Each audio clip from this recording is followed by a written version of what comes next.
வணக்கம். நான் பானுமதி கிருஷ்ணகுமார் பேசுகிறேன். இன்றைய முத்தமிழ் சுவைக்கலாம் நிகழ்ச்சியில் நம்ம ஒரு இசைத்தமிழை பற்றி பார்க்கலாம். இசைத்தமிழ் வந்து அவள் ஒரு தொடர்கதைன்னு ஒரு படம் வந்தது. கே பாலச்சந்தர் அவர்களுடைய இயக்கம். இந்த திரைப்படத்தில் ஒரு அற்புதமான ஒரு பாடல். பாடல் எடுக்கிறது எல்லாமே அற்புதமாக தான் எடுப்பேன். அதனால் இது உண்மையிலேயே அற்புதமான பாடல் தான். இந்த பாடலில் என்ன ஒரு சிறப்புன்னா, அவளோட தொடர்கதையில் கவிதான்ற கேரக்டர், அதை பார்க்காதவங்களே இருக்க முடியாது. பட் இன்றைய இளைய தலைமுறைக்கு தெரியுமான்னு தெரியாது. அந்த ஒரு குடும்பத்தில் நிறைய உறுப்பினர் இருக்கிற ஒரு குடும்பத்தில் பொறுப்பில்லாத சாமியாரை போயிட்ட அப்பா. அப்போ மூத்த மகனுக்கு பொறுப்பு இல்லை, மூத்த மகள் தான் எல்லா பொறுப்பையும் எடுத்து செய்கிறா. அப்போ அவள் வந்து தான் 5 வருடங்களாக காய்த்து வந்த ஒரு காதலன் தன் தங்கை, விதவை தங்கையை விரும்புகிறான்னு தெரிஞ்சவொடனே அவளை கூப்பிட்டு விட்டு கொடுத்துட்டு அந்த தங்கைக்கு குங்குமம் வச்சு கலர் புடவை கட்டிக்க சொல்லிட்டு தன் காதலனே விட்டு கொடுத்துருவான். இப்போ அந்த தங்கைக்கு இப்போ வந்து 5ஆம் மாதம் வளைகாப்பு. இப்போது வளைகாப்பு வந்து அம்மா வீட்டில் நடக்கும், சீமந்தம் மாமியார் வீட்டில் நடக்கும். இந்த திரைப்படத்தில் அம்மா வீட்டில் நடக்குது. அப்போ அது வளைகாப்பு. அப்போ 5ஆம் மாதம் நடக்கும். அப்போ இன்னும் 5 மாதத்தில் குழந்தை பிறக்கும். இப்போது இந்த கணக்கு கரெக்டாக அந்த கணக்கை டேலி பண்ணி கவியரசர் எழுதியிருக்கிற ஒரு விதம் இருக்குது. ஆடுமடி தொட்டில் இனி 3 திங்கள் போனால் 4 திங்கள் போனால் எதுவுமே நான் எழுதியிருக்கலாம். ஆனால் அப்படி இல்லை. அது தெரிஞ்சு அம்மா வீட்டில் நடக்குது, 5ஆம் மாதம் தான் நடக்கும். அப்போ இன்னும் 5 மாதத்தில் குழந்தை பிறக்கும். அப்போது ஆடுமடி தொட்டில் இன்னும் 5 திங்கள் போனாலும் தான் எழுதணும் அப்படின்னு தெரிஞ்சு எழுதியிருக்காரு பாருங்க. இந்த சந்தத்தில் இந்த மெட்டில் உட்கார வைக்கிறதுக்கு 4 திங்கள் போனால் 3 திங்கள் போனாலும் எழுதாமல் கரெக்டாக ஆடுமடி தொட்டில் இனி 5 திங்கள் போனாலும் எழுதுனது வந்து நான் ரொம்ப வியப்பேன். ஒரு ஏனோ தானே யாரும் எதுவும் செஞ்சுட்டு போயிடல. அதுதான் நான் நிறைய பாடல்கள் ஆராய்ச்சியில் நான் இப்போ பாட்டு கேட்டு நான் உணர்றது அதுதான். ரொம்ப சாதாரணமாக யாருமே பாடல்களை செஞ்சுட்டு போகலை. அப்போ வேறு எந்த பொழுதுபோக்கும் இல்லாதனால இதுதான் ஒரே பொழுதுபோக்கு துறைன்றதுனால ஒவ்வொருத்தரும் போட்டி போட்டு தனக்கான பெரும் பங்களிப்பை தரணும்னு முயன்று விரும்பி கொடுத்துருக்கிறதா தான் நான் பார்க்குறேன். அந்த மாதிரி இது கவியரசர் எழுதியிருக்காரு. மிக அழகான பாடல். இதில் வந்து மெல்லிசைவனர் இசையமைப்பு. சுஜாதாவும் தன் தங்கையனோட வளைகாப்பில் பாடுறான். ஆடுமடி தொட்டில் இனி 5 திங்கள் போனால் அழகு மகள் அன்னை என ஆனாள். அது ஆஹா ஆதரித்தால் தென்மதுரை மீனாட்சி வந்து ஒன்று ஆசீர்வாதம் பண்ணாள். இப்போ ஆனாள் போனால் மீனாள். ரொம்ப அழகான அந்த இயல்புத்தோடை அப்படி சொல்ல, அது ஒரு அழகு. அதில் அப்புறம் ஃப்ளூட்டு இந்த பாடம் முழுக்க வந்து தாளத்துக்கு டோலுக்கு வந்துகிட்டே இருக்குது. சில இடங்களில் அந்த வார்த்தைகளை குறிப்பிட்டு காட்டுறதுக்கு ஒரு தபேலா அவர் கொடுக்குறாரு. அத்தனை அழகான தாளம், தபேலா தாளம் ரொம்ப அழகாக இருக்குது. இதில் வந்து ஆதரித்தாள் தென்மதுரை மீனா சொல்லிட்டு தேடுதடி என் விழிகள் செல்லக்கிளி ஒன்று. அப்போது அந்த விழிகள் வந்து தேடுற மாதிரி கடவுள் தங்க இப்படின்னு பார்ப்பாங்க. என்னன்னா, சிந்தையிலே நான் வளர்த்த கன்று உன் வயிற்றில் பூத்ததை இன்று.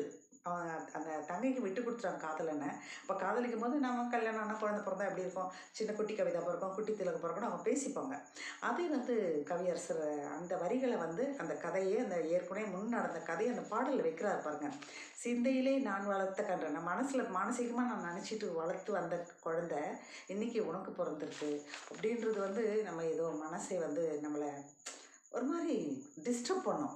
அந்த எழுத்து வந்து நம்மளை டிஸ்டர்ப் பண்ணணும். அந்த மாதிரி இருக்கும். அது பாடின விதம், அந்த காட்சிப்படுத்துறது எல்லாமே இருக்கும். அப்போ அந்த விஜயகுமார் புரியும் இவங்க எதை வச்சு பாடுறாங்கன்றது. அந்த தங்கையனோட கணவர் விஜயகத்தான் முன்னாள் காதல் நம்மளை தான் சொல்கிறாங்கன்றது அவர் புரிஞ்சு அவர் கொஞ்சம் ஒரு சின்ன ஸ்டக்காகும் அவருக்கு மனசில். அது ஒன்று. அப்புறம் இதில் வந்து இந்த நல்ல ஒரு சுப நிகழ்ச்சின்றதுனால நாதஸ்வரம், தவில் இதெல்லாம் இசை, ஃப்ளூட், வயலின் எல்லாம் ரொம்ப அருமையாக வரும். வந்துட்டு ஷெனா எல்லாமே வரும். ஆனால் ஒரு சோகத்துக்கு ஒரு ஷெனாயும் கூடவே வரும். வந்துட்டு மந்திரத்தில் மயங்குகிறாள் சந்தனத்தை பூசு மல்லிப்பூ விசிறி கொண்டு பூசு வீசு அதெல்லாம் ரொம்ப அழகாக வரும். அப்புறம் அவள் மணவாளன் கதைகளையே பூசு வீசு பேசு அது முடிஞ்சிருச்சு. வெற்றி மகள் கையிரண்டை பற்றி விட்டான் திருடன், நெற்றியிலும் திலகமிட்டான் மீராவின் கண்ணன்ற மாதிரி வரும். நீராடும் கண்ணன். வெற்றி மகள் கையிரண்டை பற்றி விட்டான் திருடன். என்ன வெற்றி மகள்னா, அவங்க 2 பேரும் தான் காதலிச்சாங்க. ஆனால் அவன் காதலில் தோல்வி அடைஞ்சிட்டான், அவன் காதலில் வெற்றி அடைஞ்சிட்டான். அவன் அடுத்து தங்கையை காதலிச்சான், தங்கையை கல்யாணம் பண்ணிக்கிட்டான். அப்போது வெற்றி மகள் கையிரண்டை பற்றி விட்டான் திருடன்றது அவனுக்கு பொருந்தி வருது. திருடன் அவன் பாட்டு திருத்தனமும் போய் அவளை கல்யாணம் பண்ணானா இவ இழந்துட்டே இல்லையா. அதுக்கு வந்து நம்ம பேச்சு வழக்கில் சொல்கிற மாதிரி கையிரண்டி பற்றி விட்டான் திருடன் சொல்கிறது அழகு. அப்புறம் நெற்றியிலும் திலகம், அந்த இடத்துல ஒரு பாஸ், சின்ன பாஸ் கொடுக்கும். பாஸ்னால் அது இசையே இல்லாமல் கிடக்கிறது.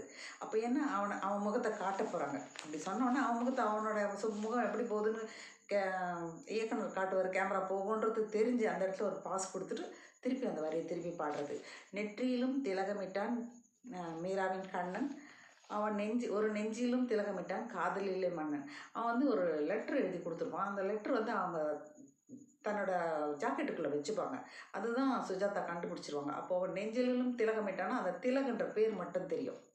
அந்த காட்சியில் வர்றதை கூட அந்த எழுத்தில் கொண்டு வர மாதிரி அழகாக இருக்கும். இல்லாட்டி நெஞ்சில் திலகமிட்டான்னு ஏன் சொல்ல போகிறாங்க, இல்லை நெஞ்சில் பதிந்ததுக்காக கூட அவன் நெஞ்சில் இவன் பதிஞ்சிட்டான் திலகம்னு கூட எடுத்துக்கலாம், அப்படி கூட எடுத்துக்கிட்டான். பட் அந்த கதையோட பின்னி பார்த்தா அதுவும் தெரியும் நமக்கு. அப்படி ஒன்று. அதுக்கப்புறம் திருப்பி ஷெனாய், தவில், வயலின் எல்லாம் உற்சாகமான ஒரு டபுள் பாஸ் எல்லாம் வரப்போ டபுள் பாஸ்ன்னு வரும். டபுள் பாஸ் வந்தால் ஒரு சோகம், ஒரு வந்து சஸ்பென்ஸ், அதெல்லாம் காட்டுறதுக்கு டபுள் பாஸ் என்ற ஒரு இசையை கொடுப்பாங்க. அந்த இசை வருது.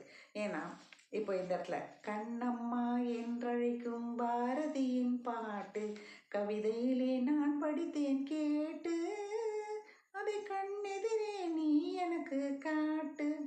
அது பாரதியார் வந்து கண்ணம்மா கண்ணம்மான்னு வச்சு நிறைய பாடியிருக்காரு.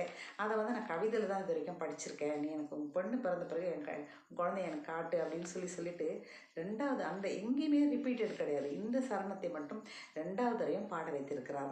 அப்போது அவள் என்னதான் விட்டு கொடுத்தாலும் அவளுக்கு அது பொறாமை இல்லாமல் தன் தங்கைக்கு நல்ல வாழ்வை கிடைச்சதுன்ற ஒன்று, சரி என் வயிற்றில் பிறக்காத குழந்தை உன் வயிற்று தான் பிறந்தேன், சரி அந்த குழந்தையாவது என் கண்ணில் காட்டு, நான் அதையே பார்த்துக்கிறேன், எனக்கு அது போதுன்ற ஒரு மனப்பான்மை இருக்குது பார்த்தீங்களா. அவளோட தியாகத்துக்கு இதெல்லாம் ஒரு எடுத்துக்காட்டுன்ற மாதிரி ரொம்ப அழகான வரிகள். இந்த வரியை மட்டும் ரிப்பீட்டாக இன்னொரு தடவை பாட வச்சுருப்பாங்க. பீசஸ்லமாக அத்தனை பிரமாதமாக பாடியிருப்பாங்க. அது ஒரு அழகு. கடைசியில் என்ன வரும்னா, காட்சி ஒரு ஃப்ரேமும் கே பாலச்சந்திரா வந்து அவ்வளோ அழகாக எடுத்திருப்பார். கே பாலச்சந்திரோட பிறந்தநாள் ஜூலை 9 வந்து போச்சு. அந்த நாளில் தான் நான் இதை வெளியிட்டிருக்கணும், ஆனால் எனக்கு அது வாய்ப்பு இல்லை. ஆனால் இந்த வாரத்தில் இந்த பாடல் வந்துடும், அதை நீங்கள் பார்த்துக்கலாம். அதில் என்னென்னா, அந்த ஐயனுடன் கோவில் கொண்டால் திருமகளாம் தங்கை, அடிவாரம் தண்ணியில் இருந்தால் அலைமேலும் மங்கை. திருப்பதி கதைக்கு போகிறாருங்க. ஐயருடன் கோயில் கொண்டால் திருமகளாம் தங்கைன்னும் போது தங்கை வந்து கோயில் கொண்டுட்டா ஐயனுடன். அது அந்த விஜயகுமாரையும் ஸ்ரீபிரியாவும் காட்டுவாங்க, ஹைட்டில் காட்டுவாங்க. அப்போ கீழே வந்து சுஜாதா நிற்கிற மாதிரி காட்டுவாங்க. அடிவாரம் தண்ணியில் இருந்தால் அலமேலு மங்கைன்னா, அலமேலு மங்கை நம்ம திருப்பதி கீழே இருக்காங்க இல்லையா, கல்யாணம் பண்ண கோச்சிட்டு அவர் போயிட்டாரு, இவங்க நிற்கிறாங்க. ஆனால் அப்படியே அந்த கதையில் இருக்கிறது ஒட்டி அது கதைக்கும் அதுக்கும் ஒப்புமைப்படுத்தி எழுதியிருப்பார். மிக அழகு அது. அப்போ சுஜாதா அடிவாரத்தில் நிற்கிற மாதிரி காட்டுவாங்க. நின்றுட்டு நம்ம ஏற்கனவே ஒரு தடவை வந்திருப்பாங்க அது விஜயகுமார் வீட்டுக்கு. அதே மாதிரி இப்போ நம்ம இந்த இடத்துல மனைவியாக வந்திருக்க வேண்டியவங்களாச்சே, நம்ம வர முடியலையே, நம்ம தங்க வந்துட்டாலேன்னு குடுகுடுன்னு எப்பவும் வழக்கமாக ஓடி வர மாதிரி ஓடி வந்துட்டு, இது நம்ம வீடு இல்லையே, நம்ம தங்க வாழற வீடு தானே, நம்ம வர வேண்டிய வாய்ப்பு தான் தட்டி போயிடுச்சு, ஒரு தயங்கி ஒரு மெல்லமாக நடந்து வருவாங்க. அதுக்கு தபலையில் ஒரு மெல்லமாக ஒரு சத்தம் இருப்பாங்க. அவ்வளோ அழகான ஒரு விட்டு விட்டு விட்டு தட்டுற மாதிரி ரொம்ப அழகாக இருக்கும். அவள் அன்பு மட்டும் போதும் என்று, அந்த அன்பு மட்டும்னு ஒரு படபடம், போதும் என்றுன்னு ஒரு படபடம் தபாலால் வரும். அந்த மாதிரி ஒரு தயங்கி வர மாதிரி, போதும் என்று நின்று விட்டால் அங்கே, வாழ்க்கைக்கு அதான், கோயிலே அதான், அன்பு மட்டும் போதும் என்று நின்று விட்டால் அங்கேன்னு சொல்லிட்டு திருப்பி ஆடு மடி தொட்டில் நின்று 5 திங்கள் போனாலும் பாடல் பாடி முடிக்கும் போது அதே மாதிரி பழையபடி டோலக் சத்தத்தோடு வந்து ரொம்ப அருமையான ஒரு பாடல், ரொம்ப உணர்ச்சிமயமான ஒரு சூழலில் வைக்கப்பட்ட பாடலுக்கு எவ்வளோ அழகாக பாந்தமான ஒரு வரிகள், பொருத்தமான ஒரு இசை, பேசாமல் வச்சு அவ்வளோ ரசித்து ஒரு பாட வைக்கிறது. அந்த கண்ணம்மா என்றடைத்தெல்லாம் ரொம்ப அழகாக பாடியிருப்பாங்க பீசஸ் இல்லாமல், ரொம்ப அழகு அது. இந்த பாடலை கேளுங்க, ரசிங்க. நன்றி, வணக்கம்.